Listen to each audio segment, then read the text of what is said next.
కళ్ళు కైపెక్కించే పోకళ్ళు కాటేస్తే కాదంటానా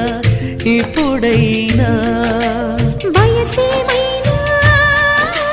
సొగసేమైనా మరపించే మనసేమైనా నవ్వు నవరాత్రి నీ కోసం తీసుకువస్తున్నా మైనా ఏమైనావే మన్మథ మాసం అయినా ఎంతైనా ఇది మెత్తని మోసం